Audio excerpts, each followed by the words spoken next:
Hey, what's up, everybody? Pat here, grateful recovering alcoholic and addict, just like every day, my friends. How was everybody today? Hope everybody had a great day. Guys, please subscribe, like the video, leave a comment, and share it with anybody who might get something out of it, more than anything else. Guys, thank you so much for being here. Sorry, getting everything adjusted as I go here. Realized I didn't have the lighting on as I started.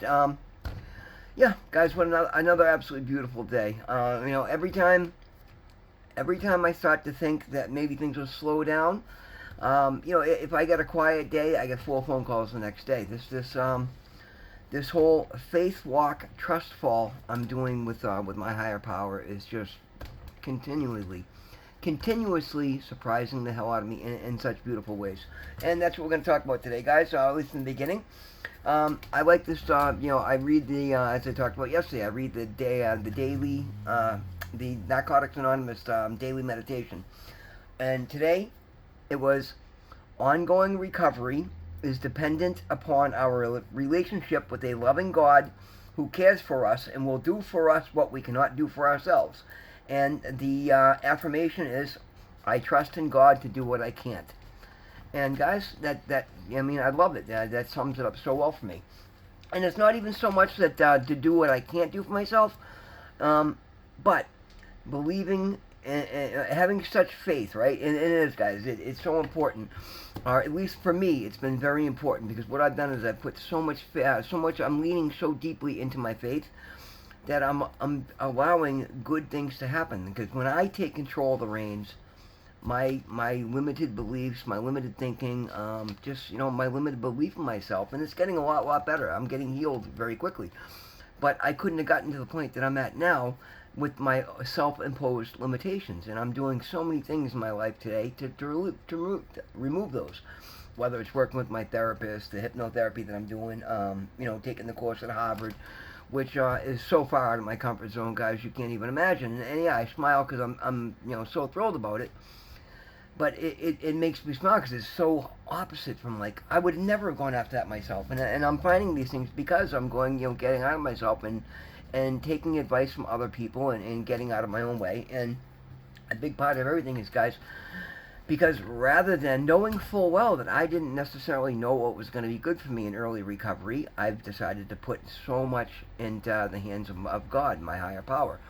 And it's paying off in spades because I'm paying attention to what goes on around me and what I feel, what intuitive nudges and thinkings that I get, and then what opportunities literally pop up at my door.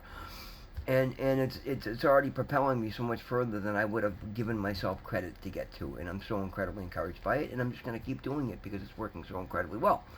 The relationship that I have with my higher power is everything to me today, and I love saying that. I love the fact that I can. I used to really crack me up because I'm like, wow, this is so different from where I was when I was in active addiction, and again, my life was miserable, and it's because I had full control of the reins.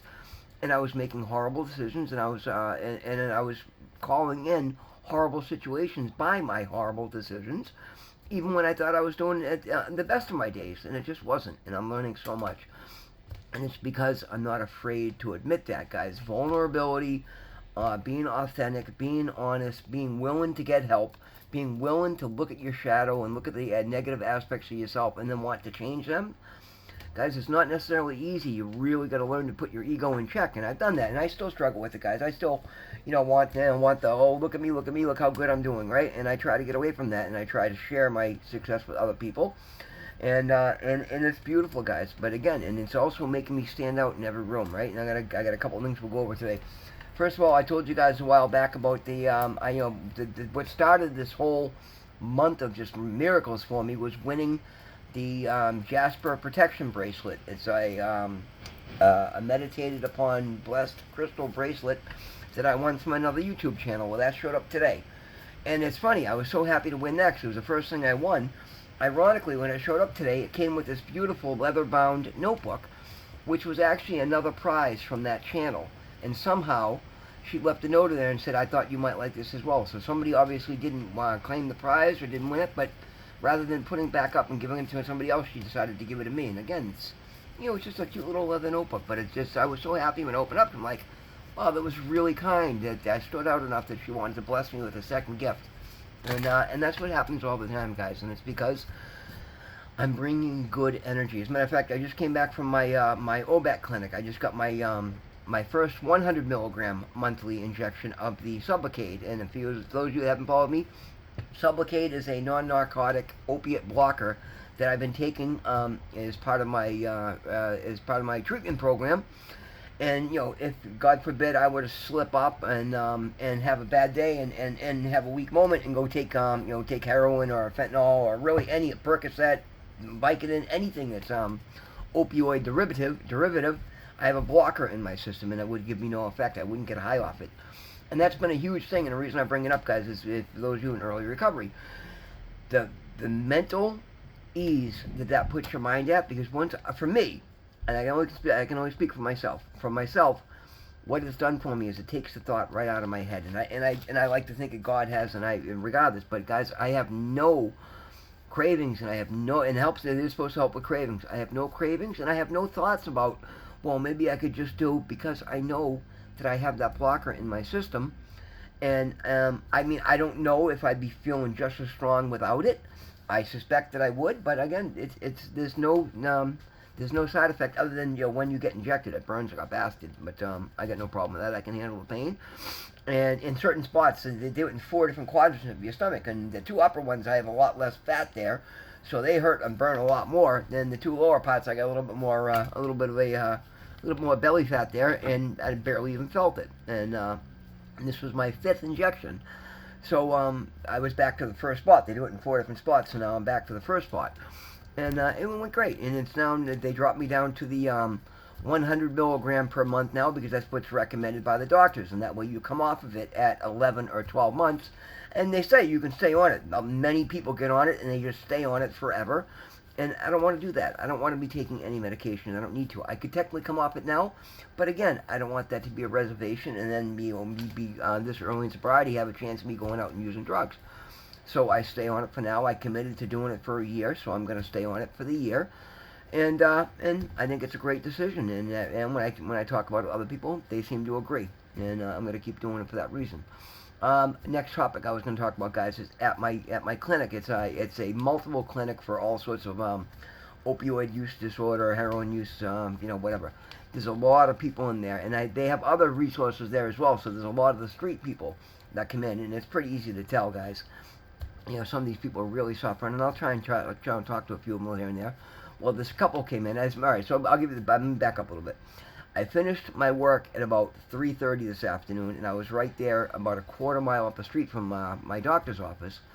And with traffic being where it was, it made no sense to drive all the way back to my home, because literally I would have pulled into my driveway and said, okay, I have to go right back to the doctor's now. So I went to the doctor's, and they usually are pretty good. They usually get me right in and out. So I thought, well, maybe I can get in there and they'll see me early, and I'll just get home early.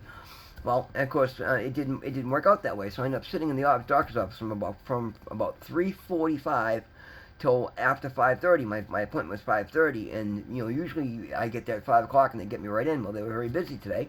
I didn't get taken into the office till about 10 minutes late. So I was there for damn near 2 hours, which was fine. I had my phone, I watched videos, I had my headphones, and they got a nice TV with cable TV in the waiting room anyway. But my point being, I sat there and just people watched all the different people coming in. And it was so funny to me. This younger couple come in, and the girl seemed very nice. Matter of fact, she kept looking over and smiling at me and saying hi. And you could tell she was incredibly embarrassed. Her boyfriend was there, and this kid was clearly high as a kite.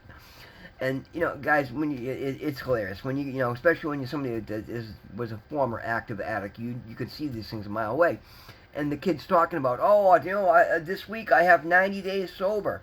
That kid was not sober, and I overheard him on the phone. I went away. I went to go use the bathroom, and she thinks I ran outside and got high. Well, the kid was clearly high as a fucking kite. He's coming. He couldn't stop moving. He's talking on the phone super loud, all animated, walking in circles, jerky moments, looking at TV for 3 seconds. Like, it was so. And I just felt so bad for the poor girl, because here she is. She's on the. She was seeing the same nurse I am, so I'm assuming she was getting the same injection that I had just gotten. And I don't know that for sure, but you could clearly see she was sober and she was not happy with him. And then she was very embarrassed by his behavior. And the whole time he's talking, oh yeah, I'm so, and it's just, guys, you know what, you're not fooling anybody, man. For anybody out there that is getting high, and I did it. I'm not calling anybody out. My ex-wife, finally left me because she kept catching me with heroin after I swore up and down I wasn't doing it anymore. After she finally got sober, and and I suspected my behaviors were off. And I thought, oh, she can't tell the difference in me being high or not. Come on, I'm sure she obviously. I hope I wasn't that animated, but I'm sure, and so again, we all are. But now that I'm seeing it from this side of the fence, and I'm just letting people know, you're not fooling anybody. I wasn't fooling anybody. Nobody's fooling anybody. When you're using those type of drugs, it's as obvious. It's ridiculous, and that was just a shame. You know what I mean? It was terrible to watch, but again, a beautiful experience. My doctor was thrilled to see me. Talked about what's going on. I stepped down my dosage, which is fantastic. It'll be that much one step closer to not being on any med. And I'm only on literally the one medication, the Sublocade, and that's voluntary. But yeah, it's beautiful, guys. It's just you see the difference, right? As a matter of fact, all right, I'm gonna update. I was going over to a job in Roxbury today, and I was on the phone with the customer, and I pulled up the red light with that same girl who I suspect is a crackhead, and she saw me and got all excited, come running over my truck, and I'm like, shit, I forgot to get something ready for her. So I pulled out my wallet to see, and typically lately I don't really carry any cash, and if I do, it's typically $100 bills, and obviously I'm not going to give her a $100 bill, I'm not going to give her a $20 bill. But I looked in my wallet to see if I had a dollar in there, and I actually had a 5 and a 1, and I'm like, you know what, why not? So I gave her the $5 bill first, and I mean, this girl, her eyes lit up like it was fucking Christmas. And she's like, oh my God, and I'm like, it's okay, just please use it smart, please use it on food. And chances are she's not going to. But again, I still feel good, at least I'm doing my part, and I'm, again, showing somebody consistency and care, and planting good seeds of hope in somebody that desperately needs it. And my other friend that I was talking about, she's out of the hospital, she's actually making good progress. She asked me to go help her move some of her stuff. She's putting her stuff in storage and getting her stuff to Texas so that she can get out of the apartment and get her settled. As a matter of fact, she was just calling the phone again. She's, asking a lot, but again, I've been there all along, and I'll see her through to get her out of the state and get her back home to her kid. And at least she's made. And the difference mentally is amazing to see. Somebody going to the hospital come out better and start making good decisions is so encouraging. And as much as it can be frustrating, because now she's all happy and just wants to show how good she's doing, so she wants to call me 15 times a day to tell me I tied my shoe. Again, good for you. I'm not, you don't answer to me. I'm, when you get out of the apartment, I'll give you a settlement and get on your way. But I won't, I won't show my frustration, and I'll, continue to applaud her on, and I'm very happy she's doing well. And I'm glad I talked her into it, and that's why I'm here to help anybody. I actually had 3 people reach out to me by email this week, and that made me so happy. And those of you that have, how you doing? And guys, it's what I'm here for. This is what makes me feel good. This is what gives me purpose. And it's a beautiful thing. Yeah, guys, your relationship with your higher power, it is so incredibly rewarding. I'm not even going to say important. It is very important. But the thing it is, guys, it'll start doing things for you that you don't know that you can't. Because again, you may not see opportunities because we get tunnel vision. We get used to things a certain way, and when you're stepping into new and you're coming into early sobriety, you're not used to dealing with certain things. Many things, at least for myself, that's been my experience.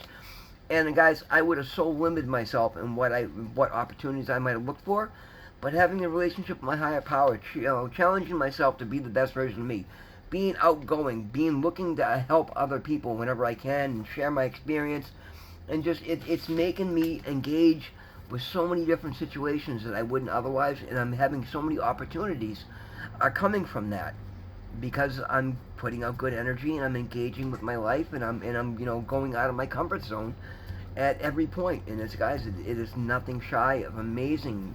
That's why I encourage you all to do these things. It's beautiful. Life in sobriety is literally very quickly getting to be beyond my wildest dreams.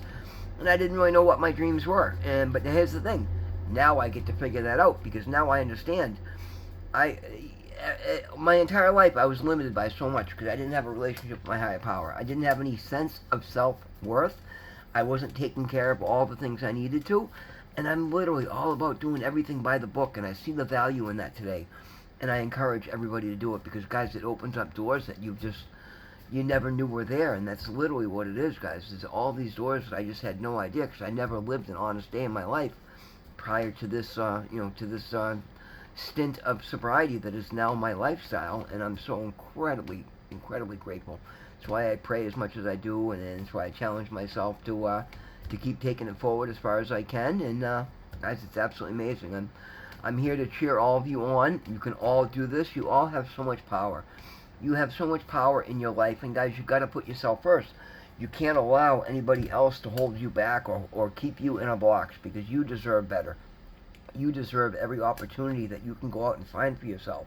And I know, sometimes we're taxed by certain situations, but there's always a way around something and anything, and there's always another angle. You got to get out, and you got to have somebody you can talk to about it, get an outside point of view, but from somebody that genuinely wants better for you and isn't biased and doesn't have a stake in the decision, because they might be they might be looking at not wanting to lose something you're providing for them. Guys, if you got nobody you can really trust, reach out. Leave me a comment, send me an email. I'll give you an unbiased third party opinion, or I'll steer you in a good direction. I've got a lot of good resources that I'm putting together, and this is what I love to do. Guys, thank you so much. What another beautiful day. Thank you so much for being here. Always remember, God loves you. I love you. I will see you in the next one. Have a great night. Be safe.